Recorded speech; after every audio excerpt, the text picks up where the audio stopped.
I'll get it started. Well, good morning. Glad you all could join us this Friday morning for the December update to our drilling and production outlook. I'm John Spears. And I'm Richard Spears. And this is Richard. I just want to... Forgot who I was. Yeah. I just want to say thank you very much for an unexpected pleasure to have you here today. Well, is it the unexpected pleasure of me being here? Yeah, that's part of it. You were going to be in... Yeah, I was supposed to be in London this week, and this is kind of a setup for the entire drilling forecast. That's right. I was on my way to the airport on Sunday when the call came in. We're canceling the board meeting in London because of the onerous restrictions that that Britain put on travelers coming into the country. Right. It just rendered it impossible. There's been a lot of that going around. Yeah. And so it's just an indication of here we got a brand new variant. Some countries are way overreacting. The market collapsed, oil prices collapsed. And so the link to this little get-together of ours is, of course, that last week's been pretty dynamic when it looks at the oil market, and that's posed some challenges to ourselves and everybody who's trying to put together plans for 2022. So we want to talk about that today. Yeah, because key to the drilling forecast is what do you assume for an oil price? What do you assume for a natural gas price? And it was pretty simple going into this planning process, right? Yeah. I mean, oil prices are on a trend line up. Yeah, my plan had been to talk about supply chains and oil field inflation. The important thing, people. And things like that, yep. And how that was going to affect the outlook for next year. And that's all been sort of put to the side as we focus on where oil prices might settle, because that's a key driver. You can't ignore it. It's interesting, I've looked at what some of the major brokerage firms have come out with over the past week. So you look at J.P. Morgan, Morgan Stanley, Goldman Sachs, and so forth, and all those groups were had been predicting a 2022 oil price that was somewhere in the $85 to $90 barrel range. They were all very bullish that the price of oil was going to continue to rise. High, right. And $90 oil is just something that 2 years ago, even 3 years ago, 4 years ago, just didn't seem possible. Yeah. But now they have 90 on there, but they don't have 90 on there anymore, right? No. It's down about $10 on average across those major groups. Now you do have some like Deutsche Bank, who's calling for a $60 price, at least for parts of next year. So point is, we have a slide deck, and we'll start going through it in just a moment because as I think most everybody's going to be on is now with us. And so we'll start going through that. But we want to just recognize that there's perhaps a little bit more uncertainty around anybody's estimate, certainly our own estimate of activity for next year, just because we're in uncharted territory when it comes to oil prices and demand and all the rest of it, so because of our Omicron. So what you're going to see for the next hour is an overview of our quarterly update to our forecast. Our clients have already received a deck and all the supporting documents, the I guess the Excel spreadsheets, whatever, all the slides and graphs that go into the details, into the depth. But so this will just be an overview for anybody and everybody to have a look at. The other rule is this is going to be a 1-hour presentation. We're trying to squeeze it into a shorter period of time than ever before. And if you have a question while we're doing this, if you're watching this a week later, don't send a question in because I'm not going to read it. But during the presentation, feel free to put it in the comment section. I'll be monitoring it. We have other ways that you've been sent to communicate with us, or send me a text and send us an email. And we'll address these at the end because we already have questions about the relationship of, especially in the U.S., of drilled uncompleted and drilling rigs.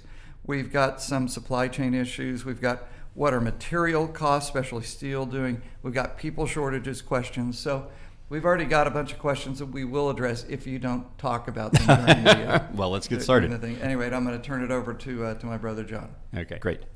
Like I said, thanks so much for joining us today. We've got a slide deck we'll send out, or have sent out, and I just want to run through it here. Like I said, fairly quickly. We always start looking at the broader fundamentals of the market, supply and demand for oil on a global basis.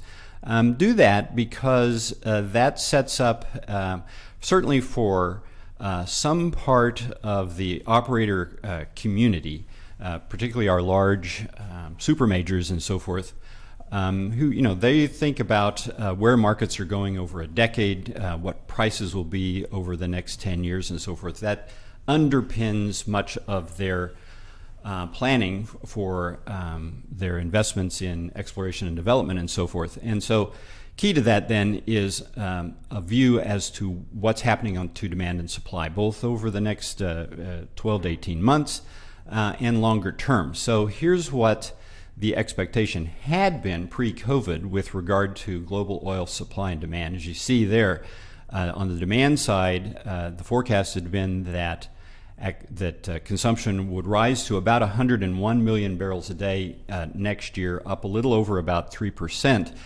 What's interesting is that the market then, as it evolves, you can see the supply line in red gradually inches above demand. So for the past 5 quarters, the oil market has been in a shortage situation. Production has been lower than demand, and that's helped tighten the market and raise prices. The expectation had been that would reverse in 2022, that production would begin to outrun demand, inventories would begin to refill, and while that might not sink oil prices, it would certainly keep them from rising much from where they have been in recent weeks. So Omicron has come along and upset that apple cart. We still don't know what demand on what's going to happen on the demand side. It's interesting. Some folks have estimated when the news came out last week and the price fell from roughly $80 to around $68 a barrel, that the market was effectively reacting as if demand was going to fall 7 million barrels a day. So 7% roughly of what consumption is. Subsequently, economists have been looking at it and have come back and said, well, maybe the impact of Omicron and the various shutdowns, travel restrictions, and so forth might be more along the lines of 2 or 3 million barrels a day. So that begins to give us some sense of what might happen on the demand side. Of course, we have to make all kinds of assumptions about the severity, transmissibility of this new variant and how that's all going to work. But that 7 million barrel a day impact, the price reflected, is interesting because that roughly corresponds with the consumption of petroleum in the aviation industry. So aviation typically accounts for 7-8% of global oil consumption, and so what we could very well imagine in that first day when oil prices tanked was that traders were basically zeroing out aviation for the coming year in response to this Omicron emergence. So I don't think it's going to be that bad, but we're still feeling our way forward. The market is clearly trying to get a handle on that, and until we get more clarity on where demand is going to be, I think prices are going to stay fairly volatile. The other thing I was going to talk about before we upset the apple cart was that the most recent climate change conference, the one in Glasgow in the early days of November, the upshot of that, as I read the tea leaves, is that there's really no expectation that globally oil and gas demand is going to fall from where it is today.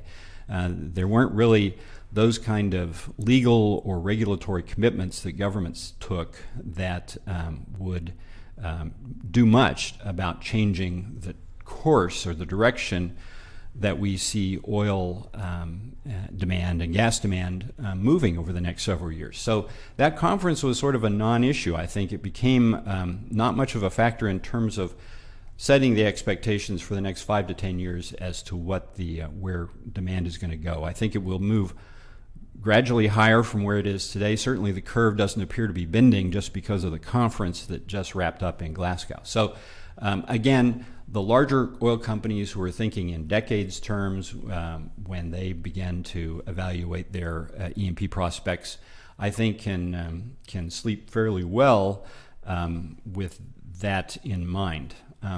Like I said, oil prices have gyrated a lot. We are now expecting that spot WTI is going to average this $73.50 in 2022. That's going to be up a little bit from where it has averaged this year. But like I said, in the first quarter, I think we could very well see prices bounce around $60 to $70 for WTI for an extended period of time until we get a handle on the extent to which this virus may cause problems that government wants to take additional actions that would impact economic activity and ultimately oil consumption. So these kind of, we from our forecasting purpose, we think about demand and supply, then we think about prices because there's an element of the operator community that's very keyed into prices. Certainly the independents, by and large, are the ones who are pretty sensitive to where oil prices are going to be over the next 12 to 18, 24 months. So this represents, if this in fact comes true, then their revenues will rise somewhat. I think the smallest operators, the ones who are most closely tied to the spot market, will take this as a continued bullish signal for them to maintain activity and perhaps increase it from where they were at the start of this year anyway. So the other thing we look at these days as we put together a forecast is, particularly for the U.S., is where will crude oil production go? As we put our numbers together regarding oil prices and rig activity, well productivity, so on and so forth, what does that mean in terms of where does U.S. crude oil production go over the next several quarters? And the forecast, the activity forecast, the rigs and so forth that we've put together end up with this outlook for crude oil production. So our numbers would suggest that U.S. crude will average a touch under 11.8 million barrels a day next year. That's up almost 6%. We're a little bit more bearish than what the Energy Information Agency, the U.S. Department of Energy, puts out. Their numbers are slightly higher for 2022. But again, we look at this, it's important too because the U.S. crude production picture, I think, is important because when I think about the publicly traded operators here in the U.S., so those firms are very much on record anymore as talking about what their intentions are with regard to raising oil production or lifting oil production or maintaining it from where it is today, so forth. So we want to make sure, and since that group of companies accounts for about half of the spending, almost half of the activity, it's very important that I think that our production forecast, as a result of our activity estimates, comes out something in line with what this large group of operators is telling us. And indeed it does. In the old days when we did a drilling forecast, in the old days being 10 years ago or more, no one really talked about what their production numbers were. From a forecasting standpoint, we just looked at what impact oil prices had on rig count, and whatever happened to production was sort of a byproduct of the exercise. We didn't have to control activity for where production was going. But now, as we look at putting our forecast together, we want to understand, well, what do our activity numbers mean for oil and gas production, and do those fit with the announced intentions of some of the major players in the U.S. market? So these are our numbers here as a result of that exercise. And the same on the gas side, of course. And so here we're looking at gas production numbers in the U.S., again, just a bit under 97 billion cubic feet a day, and that's up around 3.5% over where we have been this year. The gas production numbers are interesting because, again, much of the growth here is going to be linked to the increase in oil production. Clearly, there's an awful lot of associated gas, something we have to keep in mind as a major part of any increase or decrease that we might expect to see on the gas production side. So as U.S. crude output rises, we would expect gas production to go up as well. The gas market's an interesting one just in general because what's happening in the U.S. here is that our domestic consumption of gas is not changing very much from 21 to 22. There will be something on the order of a 2 to 2.5% increase in gas consumption in the industrial sector. At least that's what the forecast is right now. And the residential and commercial parts of the market are expected to rise similarly. But that's all being offset by what's expected to be a drop of 4 to 5% on the power generation market. So power generation market is the most price sensitive part of the gas consumption picture. And with rising natural gas prices, there is some flexibility among power plants to switch away from gas and toward coal. And we've seen that happening this year, and it's expected to continue to happen next year. So gas demand in the power sector, which has fallen this year, is expected to fall again next year. And so that further decline in power sector gas use is offsetting any increase that's happening elsewhere in the U.S. and in industry and commercial and residential markets. And so domestically, our gas consumption numbers look pretty flat from this year to next, and they've not grown very much for the last several years, as it turns out. What's really happening, or what's driving the market and making it tighter, is the rapid rise in gas exports. So, and particularly liquefied natural gas exports. So LNG has increased, exports from the U.S. have increased over 20% this year. They're expected to go up another 17%, I believe, in 2022. And so the market here in the U.S. for gas has gotten tighter in 21 and will continue to be tight next year as well because of of what's happening on the export side. So our spot prices for gas of $4.16 next year is up on the order of 6%. We'll average just a touch under a $4 handle for gas in 2021.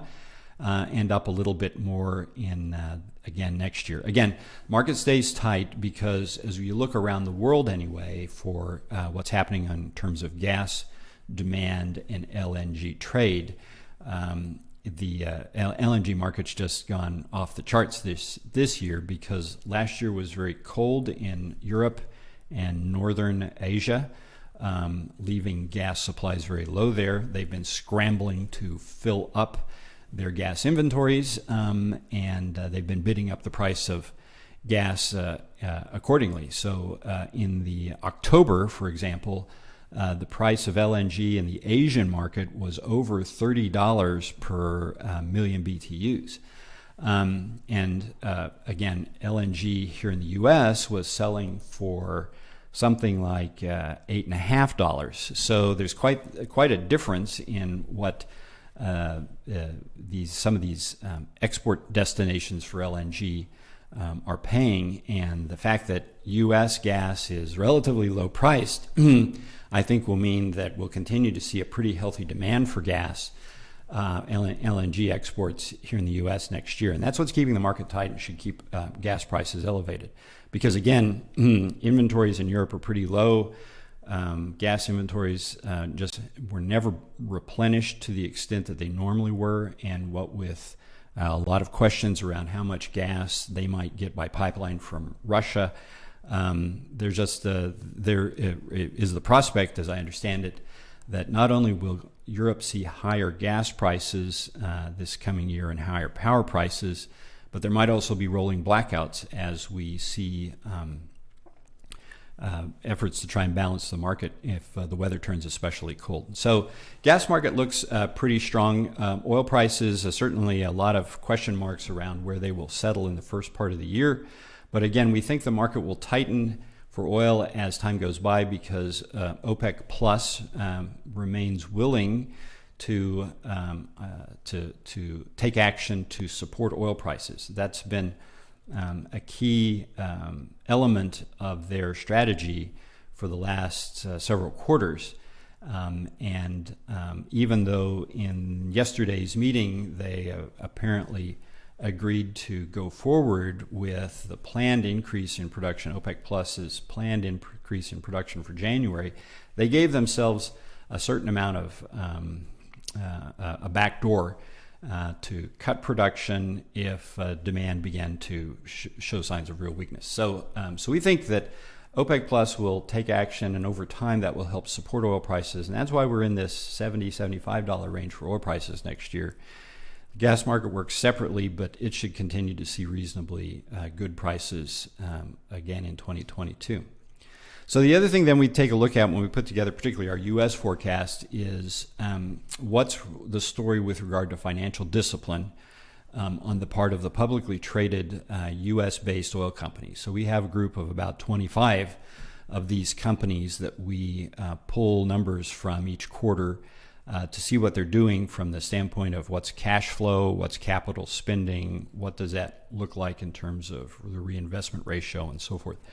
And here's a slide for that, updated for numbers through the third quarter of this year, which shows us that the reinvestment rate, so again, capital spending divided by cash flow from operations, was once again at its historic low, around 43% in Q3 as it was in Q2.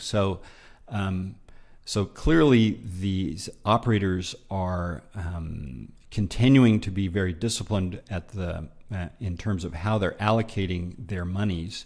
And going forward, we expect this to continue to remain in place. We think there'll be some opportunity and need for them to increase their reinvestment rates over the next 5 quarters. But even at the end of 2022, we don't see the reinvestment rates rising back anywhere toward what it was prior to 2020. So we think this is now not a bug, but a feature of the marketplace with regard to these companies. Now, that's a reinvestment ratio. What does it mean in terms of actual dollars that these companies are spending? And that tells a slightly different story. So spending has been going up since hitting its low point in Q1 of this year. So in the third quarter of 2021, this group of companies was spending right around, in aggregate, around $9 billion for its capital needs. As we run the projections using the oil price numbers we talked about earlier and the reinvestment estimates from the previous slide, it would suggest to us that this group of companies will collectively spend a touch under $49 billion next year for their capital programs, up right at 40% year over year. So still a significant percentage increase, but at the same time coming off of some historically low levels in the early days of this year. So that perhaps paints a little bit over bullish kind of estimate for where these guys are going with their numbers. In aggregate for the U.S. as a whole, we see spending to drill and complete wells up about 30% in 2022. This group is, we think, will be up around 40%. Part of the reason part of the three basic factors that are driving the capital spending increase for these publicly traded companies, well cost inflation, which is key. We'll talk about that in a little bit. Second part here is acquisitions. So several of these firms have made fairly significant acquisitions, or perhaps they were characterized as mergers, in the past year. And as they bring those new fields into their portfolio, it increases their spending. And so there just wasn't an element of years or quarters past. So that's a factor that's driving the spending for these companies up at a pace that's a little bit higher than what we see for the U.S. as a whole, is this acquisition element that several of these firms have.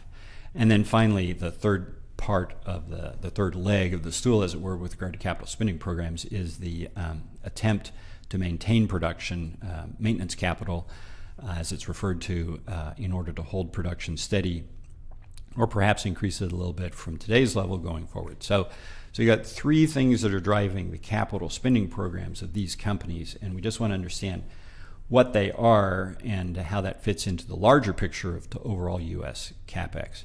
But here's the fascinating thing, and again goes to the heart of the story with regard to fiscal discipline, I should say. And again, same group of publicly traded companies. What's happening with regard to their money that they're returning to creditors and to shareholders? And so what we see on this chart is that for 2021, this group of companies is on track to return something like $25 billion to debt and equity holders this year. And by our lights anyway, it would suggest that these companies would have the financial capacity to sort of meet that number once again come 2022. So even as they're raising their capital spending, they're still going to be able to return about $25 billion to debt and equity holders next year. I think that's an important point in understanding going forward how these companies intend to handle their finances. The other part is, we don't have a slide for it, but I just want to talk a little bit about the privately held oil companies here in the U.S. because for those companies, it's very important as to what bank financing they might receive. They don't get public financing in the form of bonds issued and things like that, but certainly credit lines at banks are very important, and twice a year banks across the U.S. go through these reserve-based lending redeterminations to understand or to estimate how much credit companies might be available to. And of course, much of that reserve-based lending is keyed off of what's the futures price for oil. They take a discounted value for these banks, take a discounted value of that, and voila, they come up with, here's what your credit line is, Mr. Oil Company. So the good news is that in the third quarter of this year, that these reserve-based lending programs were up significantly. Of course, this future strip price was at that point standing at somewhere in the $60 to $70 range, much higher than what it had been in the springtime. And so, of course, the credit capacity of firms arose. And so that's been an important point then, because I think, again, privately held firms will have access to more capital, perhaps, than what they have had in the early parts of this year. And that will help them lift activity. I think the other point that's interesting to follow is that, in the bad days of 2020 and early 2021, when the loan window at banks was shut, there were several alternative capital funds that stepped forward to sort of fill the gap with supply capital to some of these privately held firms. That's fairly high cost capital. And so with banks becoming more lenient with regard to credit supplied to privately held firms, then we understand that the sentiment is swinging back toward banks, because that's just a lower cost of capital for so many of these firms than the higher cost alternative capital sources that have been knocking on doors over the past year. So anyway, the financial side of things looks fairly stable. Again, we'll wait and see how things turn out from an oil price standpoint, but if we're right around this $70, $75 price, then it would suggest to us that from a financial side of things, there'll be enough firepower to support further gains in rig activity. We're calling for an average rig count next year of right around 580 rigs here in the U.S. That's up 23%. As you can see, we've got rig count pretty flat for the first 6 months of 2022, and I think that's a function of the uncertainty around prices. There may very well be some operators who will sort of hit the pause button when it comes to making commitments to drilling programs that they've been considering until they're more sure about where prices are going and what their finances look like. And so that's why we've backed off growth in the first half of next year a little bit. But again, as we expect to see oil prices begin to stabilize, that I think will allow a return to some growth on the rig side in the back half of 2022. The other thing I should say for folks who've been longtime followers of our forecasts is, this time around anyway, we've certainly changed our model a little bit. We've dropped the years prior to 2018 because we wanted to focus on the 2018 to current day time frame, just because that captures this that does a better job of capturing the financial discipline that oil companies are now exhibiting. So it's made our model a little less sensitive to changes in oil prices. Again, we talked earlier, there's this focus on where's production going to go, where do we want production to land, and that may be more important than just the fact that oil prices go up $10 a barrel. So we'll take those $10 and give them back to our shareholders, and it really won't impact activity all that much.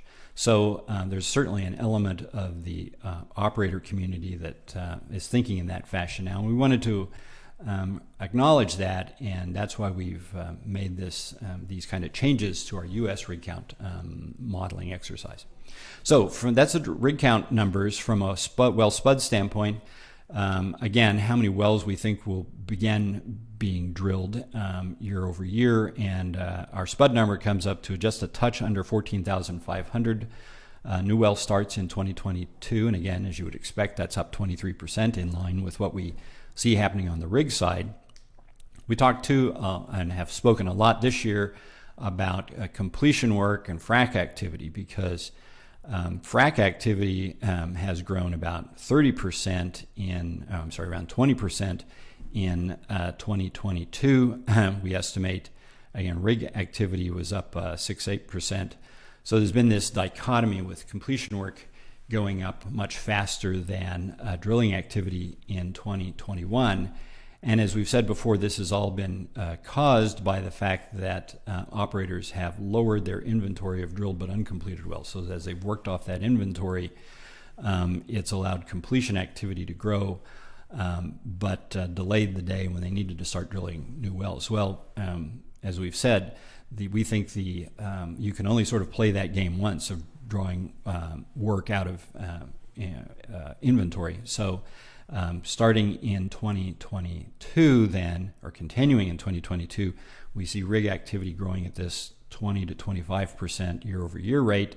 Frac activity, though, we think will sort of stabilize and grow some, about 10%, but certainly not the 20+% rate that it's enjoyed this year. And again, that's just because frac work is now tightly linked to how many new wells are getting started, new wells drilled or getting begun, and so that's affecting the rate of growth in the frac market and on the completion work more broadly.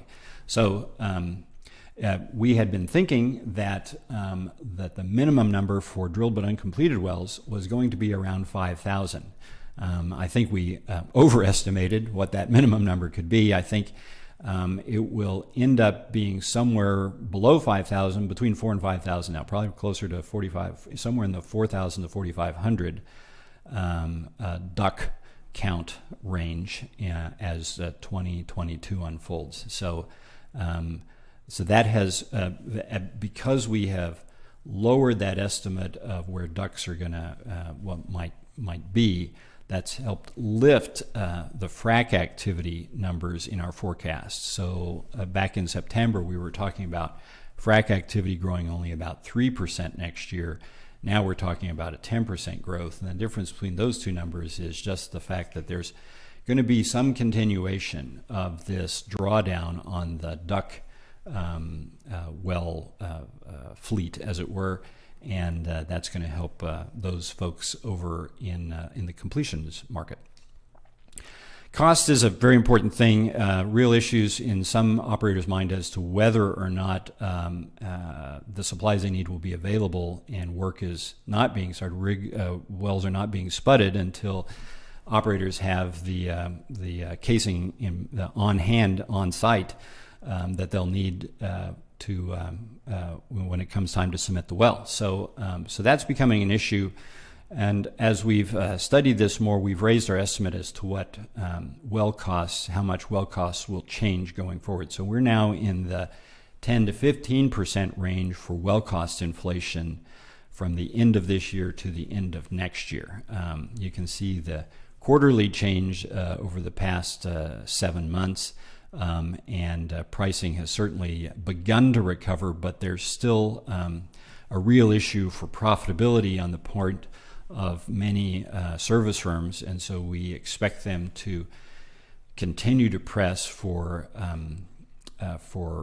pricing increases, especially as they need to pass through higher labor costs. So that's the other thing that is we can begin to look at.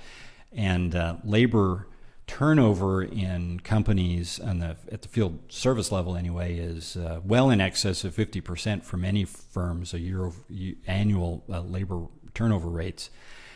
Labor costs, we think, will be up about 10% or so going forward, and clearly service firms are going to ask operators to cover those kind of compensation increases, and as well as perhaps improve margins. And so all that's driving the well cost picture here in the U.S. and generally in similar changes for Canada. Canada, we think, is going to continue to see growth in the next year. So 2022, their rig numbers and wells numbers are up about 14%. So right around 150 active rigs for the year as a whole. Of course, quite the seasonal pattern in Canada, but 150 rigs across and as an average for 2022.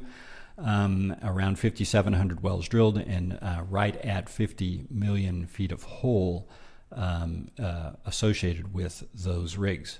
So the Canadian numbers are have been a little softer than we'd forecast for the fourth quarter of this year, but Q1 is typically their most active part of the year.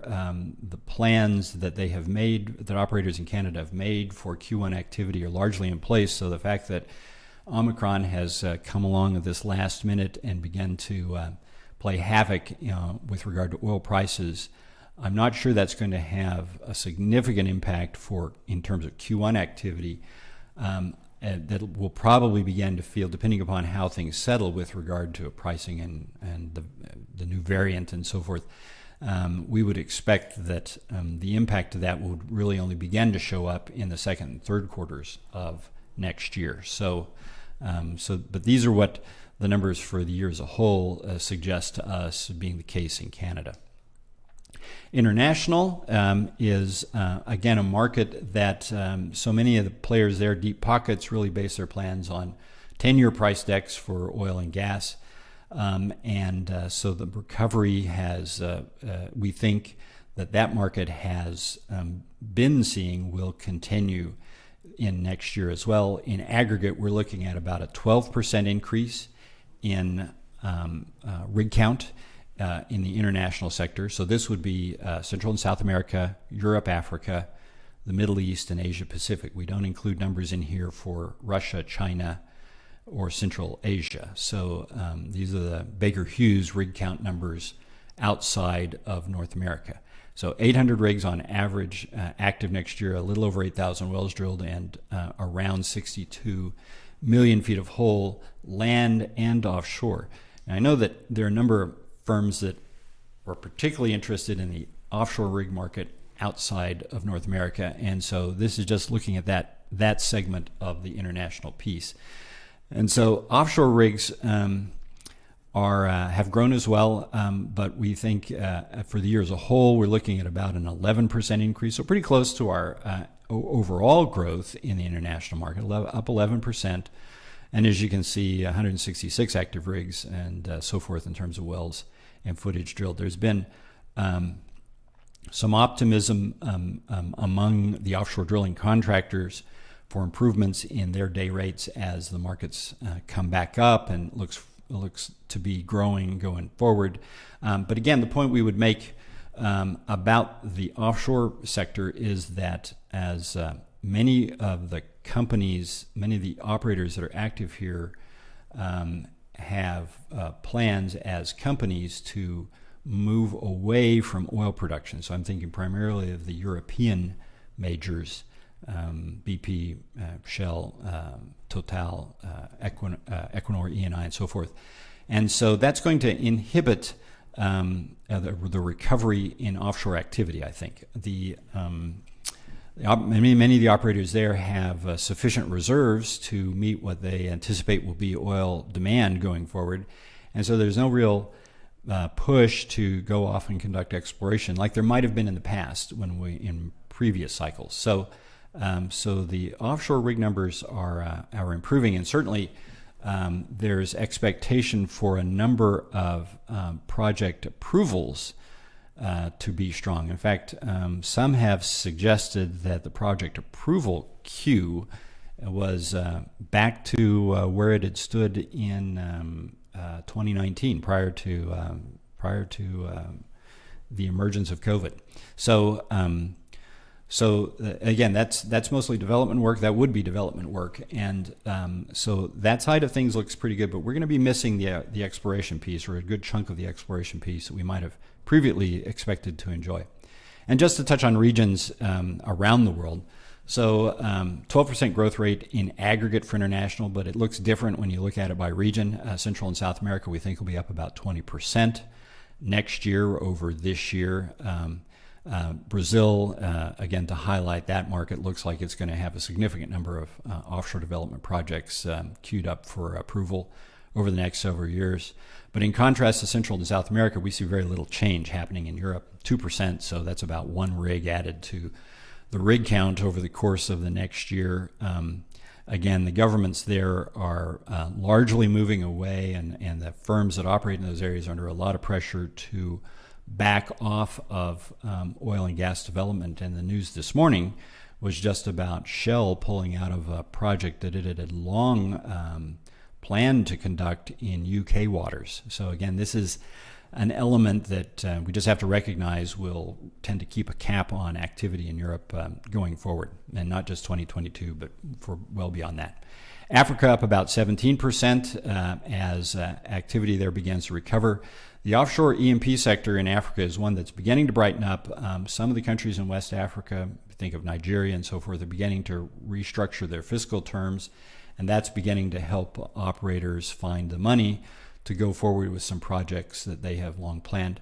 The Mideast is up about 10% this next year. It's interesting that the operators there expect to grow their output for the next decade, and not only grow output, but grow production capacity and undertake significant long-term capital spending projects in order to realize those kind of goals. So we're seeing that Mideast market be up in pretty decent terms over the next year.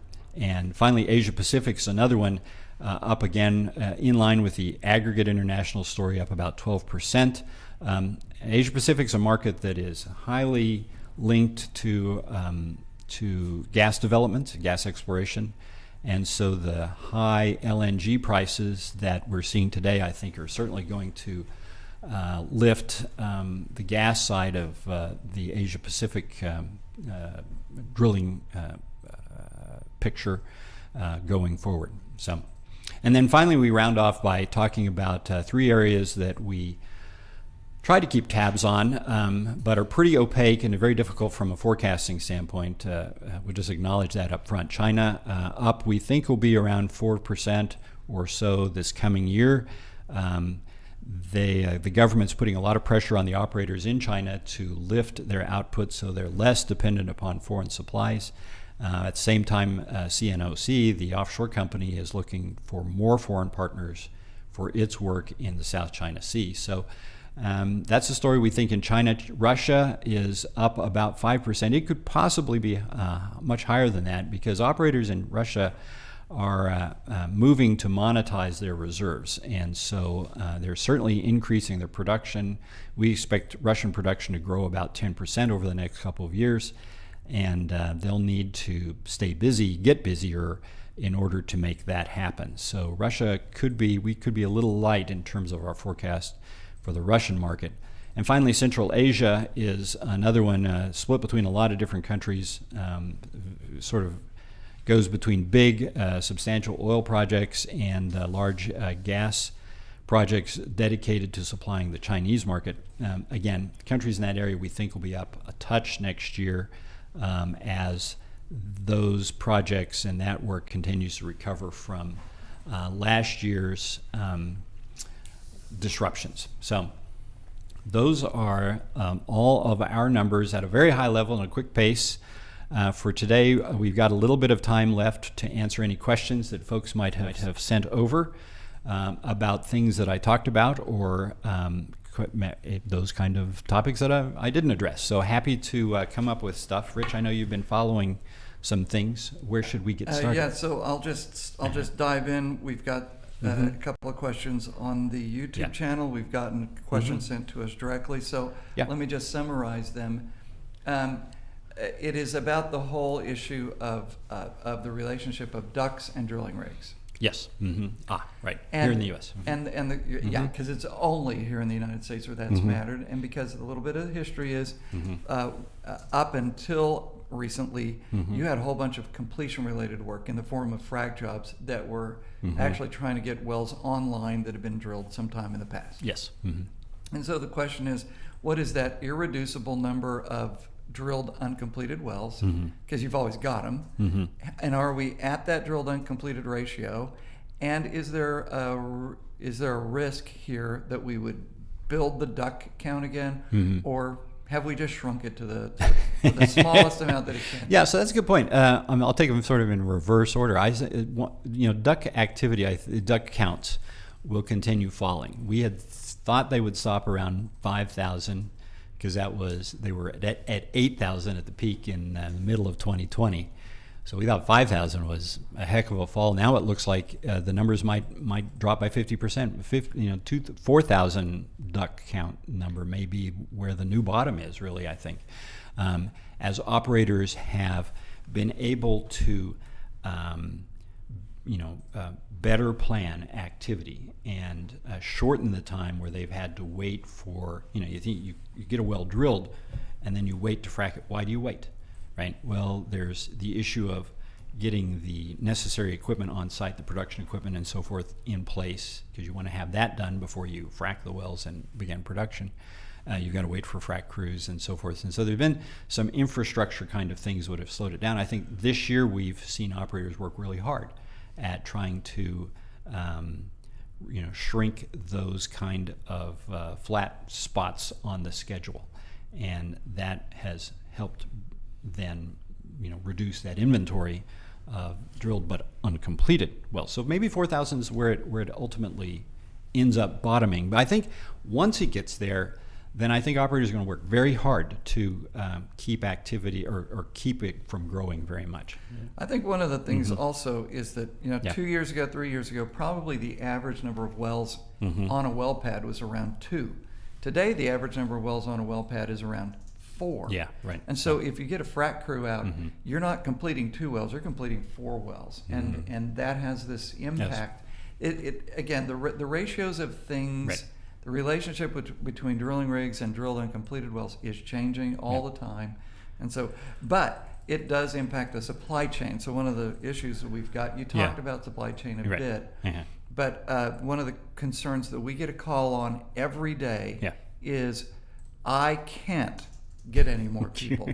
Now, and every time the oil field ramps up, we can't get more people. And it's always a common problem. But this one just has a fundamentally different change to it, which is I actually truly cannot get any more people at whatever price I'm going to pay. And so, that limits the ability to put another frac crew out there, put another drilling rig out there. I was talking to a cementing company 2 days ago. To put one more cement crew out there, and there's only like 4 guys on a cementing crew. They can't do it. Like, that's a fundamental problem. I think part of the reason for that's become more of an issue is that turnover is so much higher than what it has been in the past. And so you've got an ongoing battle just to keep your labor crew numbers flat. And that really is hindering things going up. So, Yeah, so it's a very real problem. I've always been one to say, look, people are always an issue. Getting people on an upturn is always an issue. This one actually is different. And if you're an oil company listening to this and you think your service company can ramp up, hey, just get another crew out there.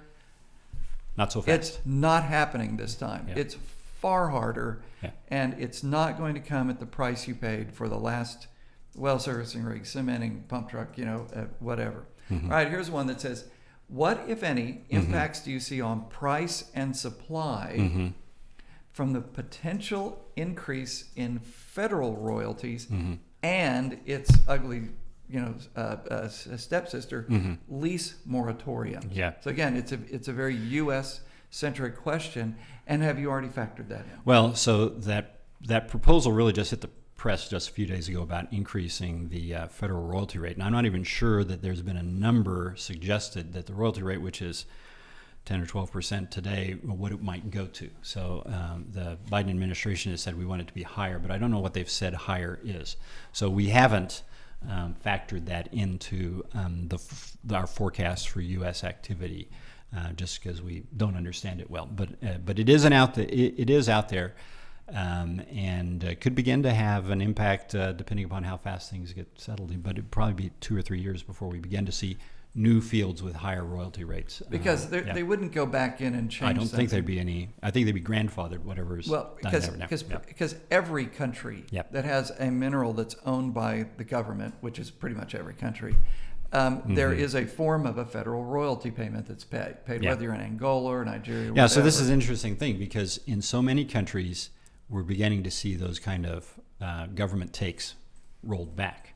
And here we're talking about, in the U.S., we're talking about that kind of going in the other direction. But I'm not sure how much yet, and it's certainly not an explicit part of our forecast. No. But if that's the case, Yeah. then what you would see is here you are, your Exxon BP Shell. Your choice is, where do I deploy capital to go drill a well? I'm going to go deploy capital in a country where the country's take of that revenue is smaller, or where it's all about economics. So if the U.S. royalty take is higher, that effectively means that the cost of drilling in this country is less attractive. Yeah, on the margin. Yeah, it for goes sure. somewhere. Yeah, It just somewhere. doesn't We doesn't think, happen in yeah. the Gulf of Mhm. Mexico. All right, here's one. Will moving to this is going to be a hard one, so I'm just going to Okay.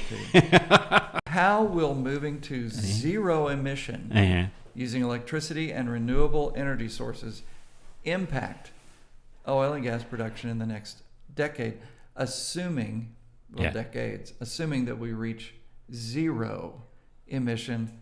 Well, Yeah, in the 20, really just 7 years, 8 30, years. something like that. Yeah, sometime in the next decade. Yeah. And the presumption is that Yeah. we do move to net zero, Yeah. but I don't think that's our assumption. No, I don't see how it can happen. I mean, even the most aggressive estimates. I mean, you think about the Biden administration estimates that it put forward for this climate conference last month, was talking about carbon emissions falling 40% from where they are today. So you would go maybe to zero emission for a lot of individual projects, but not for the country as a whole. So, and even if that were to happen, you zero out, depending upon how it affects, you could see maybe 20% reduction in, I think that's the numbers I came up with one time, in oil use in the U.S. So Over what period of time? that would be if we got to the 2030 numbers that the Biden guys have proposed. So it's nowhere near zero. No. Zero is, even under their most aggressive things, is something that happens in 2050, right? So that's a good long time from now, and I'll be dead. well, we'll all be. Well, we may still be doing the podcast, but what does growth look like for frac crews next year? Yes. So again, from a frac standpoint, we're looking at about a 10% increase in frac activity in the U.S. next year. So that's the first part of the question. What does growth look like for frac crews? Are there legit fears of the new Omicron variant on crude supply and demand? And again, the answer is yes. The degree to which is unknown.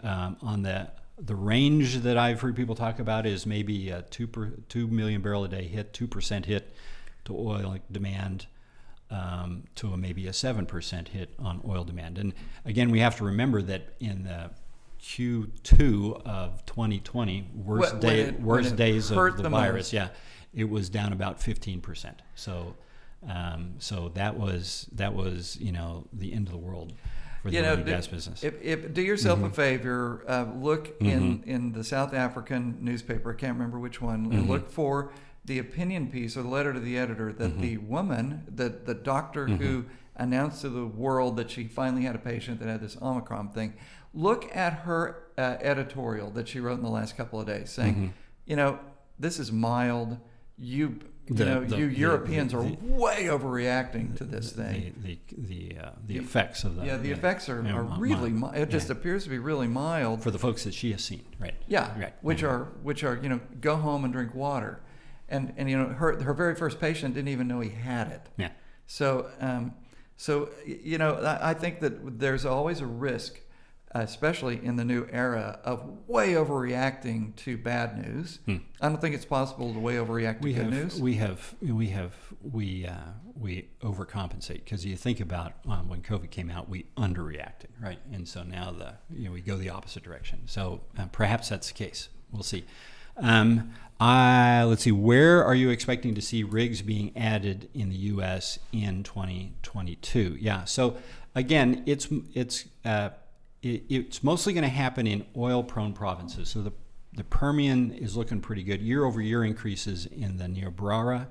We'll probably see that. Niobrara was hit so hard in the early days of 2021, and it's begun to come back. So the comparative numbers are going to look decent in Niobrara. But Permian certainly will see a lot of the rigs being added, as it usually does.